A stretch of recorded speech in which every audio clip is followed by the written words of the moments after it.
Seu sonho de ganhar almas para Jesus nas nações está mais perto do que imagina. E para falar mais do Evangelho para toda criatura, você precisa ficar fluente em inglês. Faça isso em apenas 6 meses. Clique agora no link da descrição e não deixe essa chama se apagar. Eu quero fazer uma reflexão com vocês, uma palavra rápida, sobre a história de um rapaz que tinha tudo para ser um perdedor. Ele caminhou num ambiente muito hostil. A vida dele não foi uma vida das mais agradáveis. Ele sempre travou grandes embates para se tornar quem se tornou. A oposição sempre fez parte do dia a dia dele. Seu nome, Jacó. Eu quero fazer uma reflexão porque talvez nós precisemos nos agarrar a esses exemplos de oposições, cujos quais nós necessitamos de alcançarmos vitórias, de subjugarmos essas adversidades. E eu queria rapidinho, coloca para mim aí na tela, por favor, Gênesis capítulo 25, verso 26. Preste atenção, eu vou usar só alguns textos, vou comentar pouco. Depois, saiu seu irmão, agarrado a sua mão, ao calcanhar de Esaú. Por isso, se chamou o seu nome Jacó. E era Isaque da idade de 60 anos, quando os gerou. Preste atenção, porque aqui está o nascimento desse menino. Ele é gêmeo com seu irmão Esaú. Os dois. A diferença deles, provavelmente, alguns segundos ou minutos. O texto diz que quando Esaú está saindo, a parteira nota uma mão presa ao pé do menino. Talvez porque, se nós fôssemos olhar, não estivesse esperando duas crianças naquela gestação. Mas eu queria que você entendesse o que vai acontecer com esse rapaz. Quando alguém vê a mão dele ao calcanhar do seu irmão, eu não sei que mente insana acha que esse bebê está querendo suplantar, está querendo tomar o lugar de seu irmão. Eu fico pensando comigo, quem é que disse que esse garoto estava querendo nascer primeiro, estava querendo levar alguma vantagem sobre seu irmão? Mas foi isso que me parece que observaram quando este menino nasce. Quem é este menino? Este é um menino que quer o lugar dos outros. Quem é este menino? Esse é um menino suplantador. Quando Jacó nasce, sobre ele coloca-se um nome que não é dos mais agradáveis. Tanto não é, e tanto não gostava deste nome, que Deus, sabendo disso, muda este nome mais à frente. Mas ele já tem que viver com esse trauma. Por quê? Vamos brincar, Jacó, cuidado com Jacó, que em Jacó não dá para confiar. O nome dele é Jacó, não é à toa. Vamos imaginar em como este menino teve que sobreviver sua infância, mediante a este rótulo que colocaram sobre ele. E pior, ele é gêmeo de um irmão que não é muito parecido com ele. O corpo de seu irmão se desenvolve um pouco mais. Seu irmão é peludo, é perito em caça. E o texto também diz que Isaque gostava mais de Esaú do que de Jacó. Se já não bastasse ser visto como um enganador, se não bastasse sofrer todos esses preconceitos, ele ainda tem que lidar com um dos maiores traumas que nós ouvimos hoje na sociedade. Eu não sou especialista na área, mas todo problema hoje que eu vejo numa pessoa, alguém diz que é problema com o pai. O menino é bandido, é com o pai. A menina é isso, é com o pai. Me parece que o pai carrega uma carga, e eu não estou aqui para dizer se é ou não é. Eu só sei que se fosse, esse garoto precisaria vencer. Porque a Bíblia faz questão que o caçador da casa, o forte da casa, o provedor da casa é Jacó, é Esaú. Então o pai prefere este menino, tem a preferência por ele. Muito bem, o tempo passa. Me parece que Jacó quer conseguir alguma coisa, não para mostrar para os outros em si, mas talvez para si mesmo. E ele tenta comprar uma primogenitura. Eu já tentei, quando fui a Israel, descobrir que tipo de negócio era esse, mas nenhum guia soube me explicar. Hoje eu almocei com um guia que me guia no Egito, ele está no Brasil. Eu trouxe ele aqui, foi no churrasco, no aniversário do Diogo, e eu fiquei conversando com ele, sei lá, umas 3 ou 4 horas. E surgiu também esse assunto que eu queria saber, ele que está tão próximo, e essa palavra já ardia no meu coração, mas ele não conseguiu também me explicar. Me parece um entendimento que eu consegui ver, é que é algo tão subjetivo como a primogenitura, uma bênção que viria no final da vida do pai. Jacó deseja obtê-la, porque ele se interessa por isso. Se é algo que ninguém vai ver, por que é que ele quer essa bênção da primogenitura? O que é isso? Quando é que ela vai acontecer? Eu queria lembrar você que seu irmão Esaú está com uma fome tão grande. O que ele quer é um resultado imediato, que o imediatismo de Esaú dá lugar, se eu posso chamar assim, um empreendedorismo. A capacidade de Jacó de se adiantar, de olhar para o futuro e ver alguma coisa numa bênção, que ele não poderia contar para ninguém que comprou, que seu irmão não diria a ninguém que vendeu.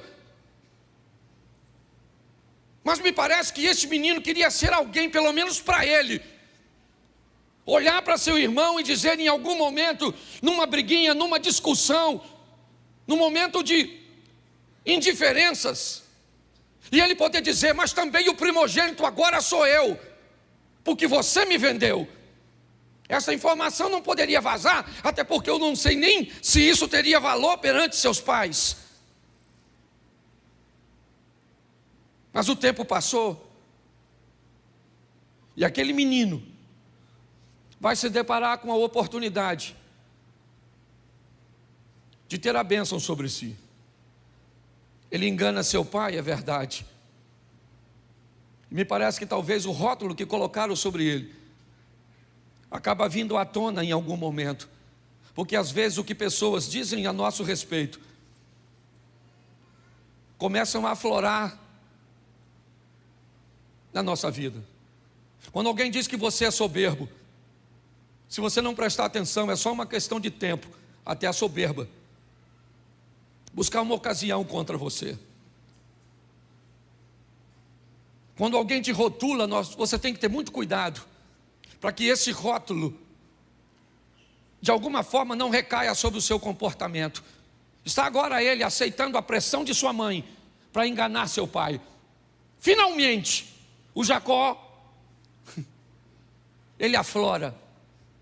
Ele diz para a mãe: eu estou com medo, papai pode me amaldiçoar. Sua mãe, o interpela, o estimula a enganar o pai.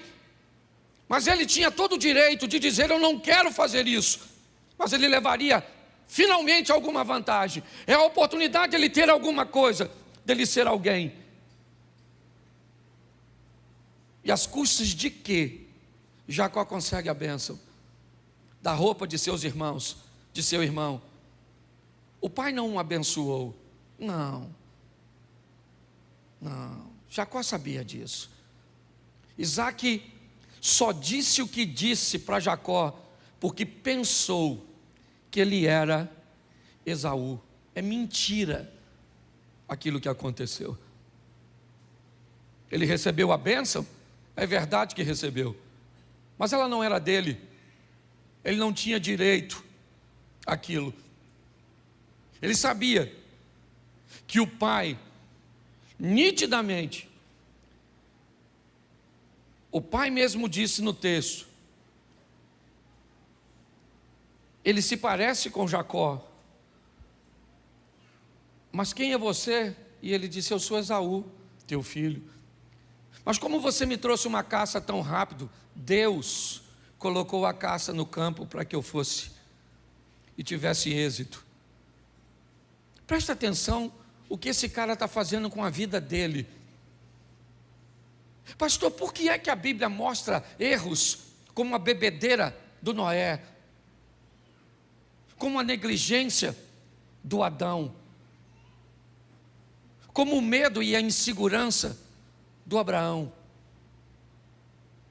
como o partidarismo de Isaac, como a postura do Jacó, como falar demais do José, com o desejo incorreto de Davi, com as besteiras feitas por Sansão.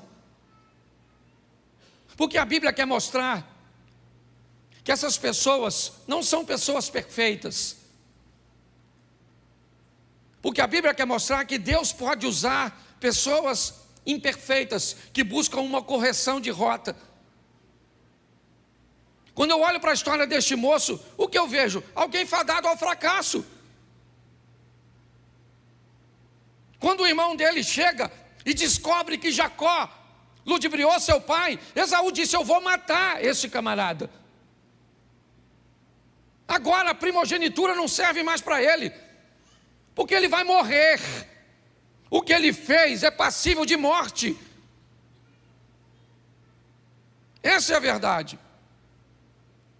E aquele menino então, que sonhou receber a primogenitura, o reconhecimento de um pai que nunca teve, a honra de uma sociedade que nunca veio sobre ele, que tudo aquilo que ele ouviu de bom em sua vida inteira não tinha nada a ver com ele, e sim com seu irmão, que toda a bênção que ele recebeu de forma incorreta, e agora ele foge.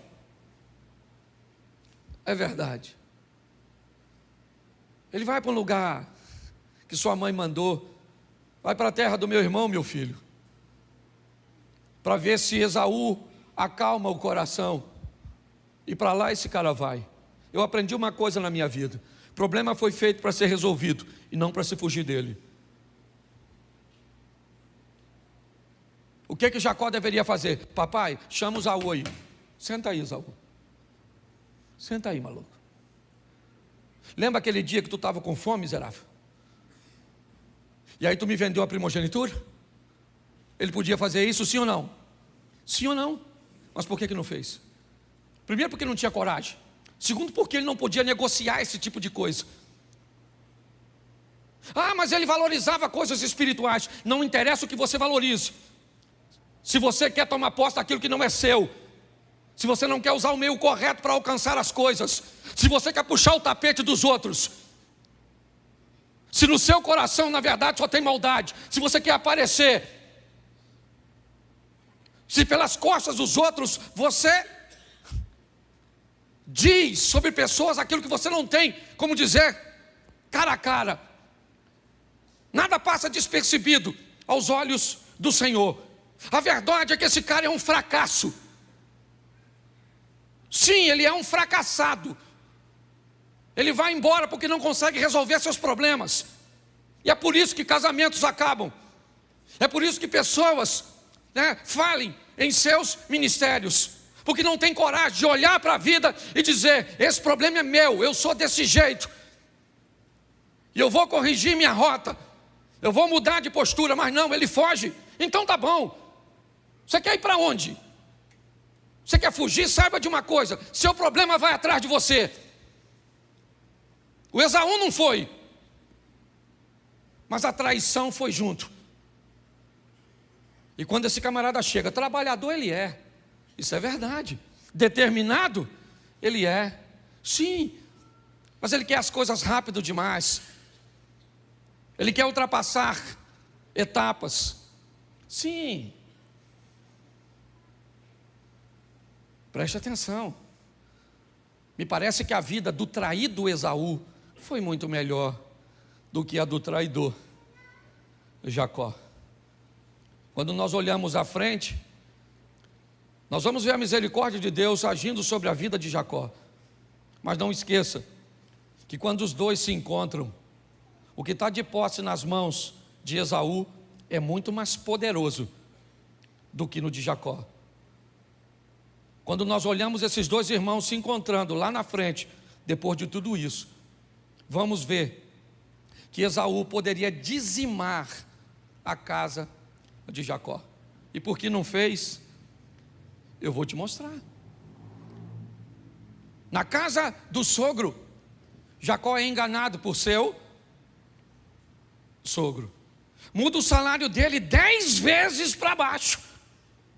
Está escrito na Bíblia, depois você lê, que eu não sou obrigado a ler tudo. Jacó tem problema com seus cunhados.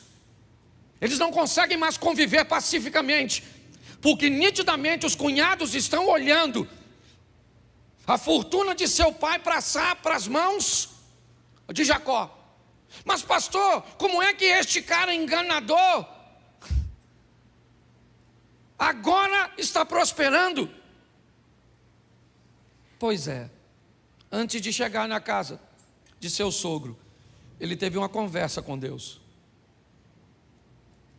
Uma conversa onde ele desistiu de ser quem era, para se tornar uma nova pessoa. Uma conversa de fidelidade, é verdade, que a princípio é apenas financeira. Jacó não tem dinheiro, está chegando, então ele está dizendo: Senhor, se o Senhor for comigo nessa empreitada, de tal maneira que eu volte em paz para a casa de meus pais. Na oração desse cara com Deus, ele diz: eu quero ganhar dinheiro e prosperar aqui, mas um dia eu quero voltar para casa, para encontrar com meu irmão e dizer para ele: eu me arrependo, me perdoa. Olha só, é a oração dele no caminho. Mas preste atenção, mesmo com essa oração e essa vontade, ele chega na casa do sogro, trabalha 7 anos para casar com a mulher e recebe outra.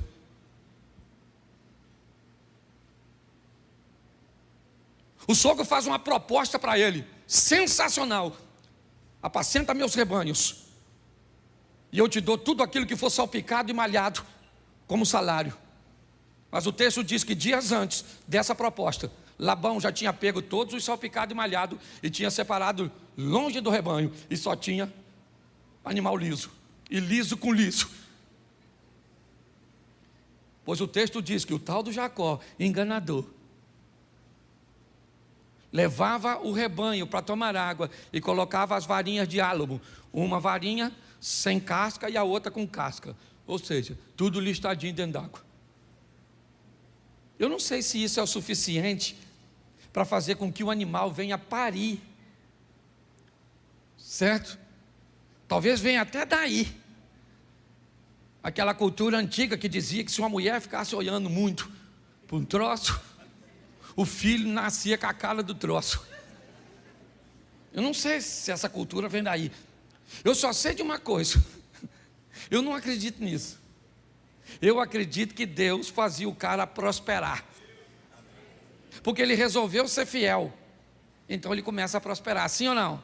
Isso, prospera tanto, o problema é tanto, ele tem dificuldade de lidar com seus cunhados, a situação está difícil, não consegue falar com o sogro está todo mundo de cara feia para ele, porque ele está prosperando, ele está prosperando, ele está prosperando. O sogro diz: agora meu filho, só o picado de maiado é meu, o liso é seu. Ele foi lá, arrancou as varas, pronto, nascia liso. Depois você vai ler. Até que um dia Labão faz uma viagem, Jacó chama suas esposas e diz: vamos embora minha filha, vamos embora daqui enquanto seu pai está viajando. Mas agora no caminho ele vai ter um encontro sensacional com seu irmão. Eu queria que colocasse para mim, por favor, esse texto aqui. Gênesis 33, 1. Preste atenção. Levantou Jacó os olhos e olhou, e eis que vinha Esaú. E o quê? E esse cara vem com o quê? 400 homens com ele. Vem a comitiva do Esaú. Ele era um homem forte, ele era um caçador, e ele traz consigo 400 homens na direção do Jacó, que segundo o próprio Jacó, vem com um grupo de mulheres e crianças. Olha só, o irmão desse cara, que ele roubou a primogenitura, ele vem na direção dele com 400 homens, e o Jacó, o próspero, o cheio de rebanho, aquele que prosperou, ele traz consigo algumas mulheres, crianças e alguns animais. Mas pastor, o que acontece antes disso? Eu acho que vale a pena olhar um pouquinho atrás. O Jacó que era rico, o Jacó que era próspero,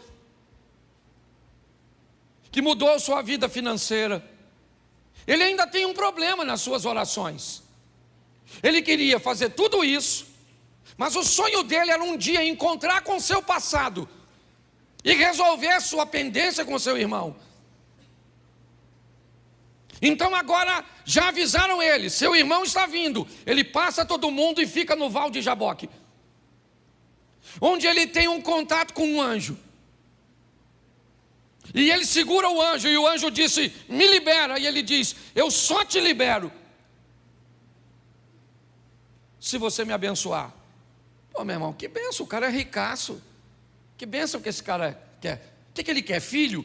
Ele tem aos montes. O que ele quer? Dinheiro? Ele tem aos montes. Esposa? Ele tem 2 e mais 2 concubinas. O que ele quer? Gado? Não. Que bênção é essa que esse cara continua orando? O que ele quer? O anjo disse, como é que é seu nome, cara? Me parece estranho um anjo não saber o nome de uma pessoa. Um ser angelical. Será que ele não conhecia Jacó? Ele é nada mais, nada menos que neto de Abraão. Que anjo desinformado é esse que aborda Jacó e diz como é que é seu nome? O que o anjo está querendo dizer para ele, cara, tu tem bens, tu tem filhos, você tem mulher, mas olha o que você está fazendo. Fugindo de tudo, fugiu de seu irmão, fugiu de seu sogro, fugiu de seu cunhado. Sua vida é uma fuga o tempo inteiro, cara. Você nunca enfrenta nada, é sempre fugindo. Como é que é seu nome, cara? Ele diz, meu nome é Jacó. Esse é o meu nome. Por quê? Porque eu não tive opção de escolher. Se eu tivesse opção de escolher, não teriam colocado sobre mim um nome que me desse um rótulo tão ruim. E o anjo disse, então a partir de hoje, você não vai se chamar mais Jacó. Opa! Não. A partir de hoje, seu nome não é mais esse, você não é mais isso. Eu não sou mais isso? Não. Seu nome agora é Israel. Você lutou como um campeão, e esse é seu nome. Beleza? Está tudo tranquilo? Vamos embora. O anjo vai embora, e Jacó atravessa o val. E na travessia do Val de Jaboque, ele faz o seguinte. Gênesis 33, verso 2. E pôs as servas e seus filhos na frente. Lá vem Esaú, as duas, Bila e Zilpa, à frente com os meninos. Rúben, Simeão, Levi, ok? Alguns dos filhos, não vai vir aqui agora na minha mente quem é filho de quem. Leia, ok? Sua esposa, ele põe logo depois. Com quem? Com seus filhos. Raquel e José, ele põe atrás. Então ele diz, nós vamos encontrar com Esaú, mas é desse jeito. As concubinas vão na frente com seus filhos, e se elas morrerem, dá tempo de Raquel e José ir embora. Lia ou Leia e seus filhos vêm aqui, e Raquel e José vêm aqui, e eu vou lá para frente. O que Jacó está dizendo é o seguinte: agora eu vou enfrentar meus problemas. Eu vou na frente encontrar com meu irmão. Por quê? Porque o Jacó morreu no Val de Jaboque. E no Val de Jaboque, Deus trouxe à tona aquele cujo qual o menino nasceu para ser. Porque você nasceu para ser campeão. Você nasceu para ser vencedor. Esse garoto, agora, este homem agora, ele vai lá para frente. E Esaú quer matá-lo. Esse sempre foi o plano de Esaú. Eu quero matar. Mas quando Esaú olha para Jacó, ele não vê mais o enganador. Ele vê o Israel. Eu acho muito interessante. É a mesma pessoa. Ela só está sendo vista por olhos diferentes. É a mesma mulher. É o mesmo marido. É a mesma pessoa. Jacó não mudou sua fisionomia. Não. Quando Deus entra, você olha para uma mulher que não sentia nada e volta a sentir o amor, o respeito. Quando Deus entra com providência e te transforma, as pessoas olham para você e enxergam você totalmente diferente. Os dois irmãos agora estão caminhando um na direção do outro. Esaú vem, Jacó olha e diz, são 400 homens. Está certo. Mas quando ele olha para Esaú, quando Esaú olha para Jacó, o coração dos dois se move. Eles se abraçam. Jacó disse, tudo que eu tenho é seu, cara. Eu sou teu servo. Esaú disse, eu não estou precisando de nada disso, cara. Minha intenção não era vir aqui pegar nada seu.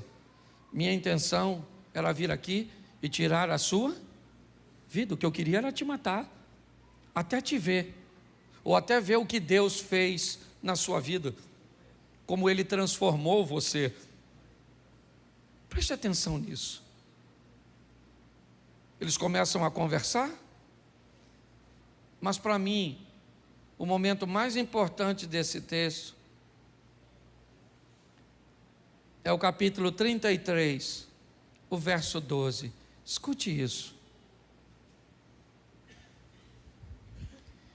E disse, quem disse aqui é Esaú, ok?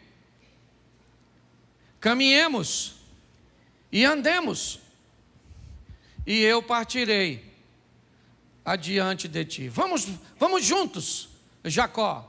É o que disse Esaú. Mas preste atenção no que disse Jacó. Porém, ele lhe disse, meu senhor, sabe que esses filhos são tenros. e que comigo tem ovelhas e vacas de leite, e se as fadigar somente um dia, todo o rebanho morrerá. Ora, passe o meu senhor adiante da face do seu servo, e eu irei como um guia, pouco a pouco, conforme o passo do gado que está diante da minha face, e conforme o passo dos meninos, até que eu chegue a meu senhor em Seir. Vai, e Esaú disse: deixarei logo contigo desta gente que está comigo. E ele disse: para que isso? Basta que eu ache graça aos olhos de meu senhor. Assim tornou Esaú aquele dia pelo caminho, a Seir, Jacó, porém, partiu para Sucote, edificou para si uma casa, fez cabanas para o seu gado, e por isso chamou o nome daquele lugar Sucote. Preste atenção. Aparentemente está tudo resolvido. Esaú disse: vamos juntos. Jacó disse: não vai rolar. Você tem com você 400 homens. Sua velocidade não é a mesma que a minha. Seu ritmo não é o mesmo que o meu. Se eu expor a minha vida e aquilo que eu conquistei, para que caminhe na velocidade que você consegue caminhar, com o estilo de vida que você estabeleceu, eu mato. Olha só, a maturidade de Jacó está dizendo: eu não tenho como ir contigo, cara, não dá, nossos ritmos são diferentes, mas nós fizemos as pazes, está tudo jóia, mas nós não vamos caminhar junto. Mas eu vou na frente, você vai depois, você vai para Seir, eu vou para Sucote. Não dá. A velocidade dos outros, a expertise dos outros, o que Deus vai fazer na vida do outro não é o mesmo que vai fazer na nossa. Nós temos que entender e sobreviver a todas essas coisas. Os traumas, como ele sobreviveu na infância, as provocações, as brincadeiras, aquilo que nós, porque eu não sei se você é da época do cabeção, orelhão, dumbo, cabelo de fogo, baleia. Quem é dessa época? Levanta a mão por gentileza. Sobreviveu a tudo isso. Hoje você não pode chamar uma criança, cabeção, processar você. Pare e pense. Os traumas, tá bom, querido, todo mundo tem trauma. Conversa com um montão de gente aqui. É o pai que abandonou, o outro que bateu, o outro que traiu, o outro que machucou, o outro que fez. É isso? Você quer falar de seus traumas? Todo mundo aqui tem trauma. Tem gente aqui que não... mas eu perdi meu pai cedo. Tem gente que não sabe nem quem é o pai. Mas eu fui traído e o outro nem casou. Passei. Que nem um papa trair conseguiu. De tão ruim que é. Ruim a vida, não a pessoa. Tá bom? Não estou chamando ninguém de ruim, não. Eu estou dizendo que está assim de gente com a vida pior que a sua. Então pare de ficar olhando para isso. Enfrente seus problemas. São duros, mas são seus. Estamos olhando para um cara que tinha tudo para ser um perdedor, e por muito tempo viveu, e pior, prosperou, ganhou dinheiro, enriqueceu, teve filhos, mas não se sentia pleno, porque era o Jacó rico, era o Jacó próspero, era o Jacó abençoado, mas não foi chamado para ser Jacó, foi chamado para ser Israel. Mas no momento em que teve um encontro com Deus, cheio da grana, ele diz: me abençoa, me abençoa. E o anjo, sabendo que tipo de bênção ele falava, não tinha nada a ver com coisas materiais, diz: então vamos mudar de vida, cara, vamos deixar o Jacó para trás, vamos embora, vamos se tornar Israel. É importante você saber que mesmo depois de se chamar Israel, ainda o chamavam de Jacó. Se você continuar lendo o texto, o anjo mudou o nome dele, sim ou não? Sim ou não? Mas daquele texto em diante, todos o chamavam de Israel? Todos o chamavam de? Sim ou não? Mas ele não tinha mais problema com isso. Porque agora para ele chamavam ele de algo que ele sabia que não era. Agora a vida desse cara foi para frente. Agora a vida dele rompeu. A mensagem que eu tenho para vocês hoje é: viva na terra, na dependência dos céus.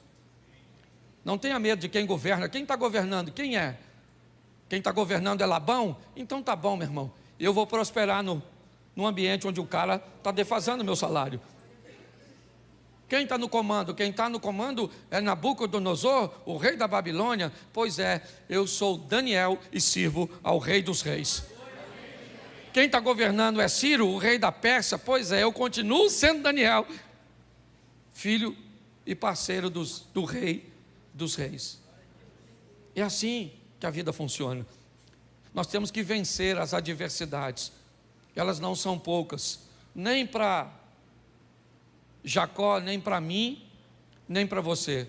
Se você quer enaltecer seus obstáculos, fique à vontade. Você quer dizer que a vida é muito difícil para você? É assim? Você quer olhar e medir sua vida pela dos outros? Faça. Jacó nunca precisou, nunca. Eu não sei porque Rebeca fez essa loucura. Não sei onde ela estava com a cabeça, certo? Deus já tinha dito para ela que o maior serviria o menor. Mas ela o fez. Eu não sei de onde você está vindo, eu sei de onde eu vim. Eu sei o que eu tenho que vencer todos os dias. Eu sei o que eu tenho que escutar todos os dias. A Bíblia diz que a palavra de Deus é apta para discernir o que está no coração das pessoas. Se você sabe o que é isso, você sabe que às vezes a palavra de Deus já falou com você a respeito de pessoas que estão perto de você e o que elas querem quando estão perto de você e como Deus manda você se comportar. Mas e aí? O que nós vamos fazer? Nós vamos desistir? Nós vamos jogar a toalha? Então saiba de uma coisa: as urnas não definem sua vida.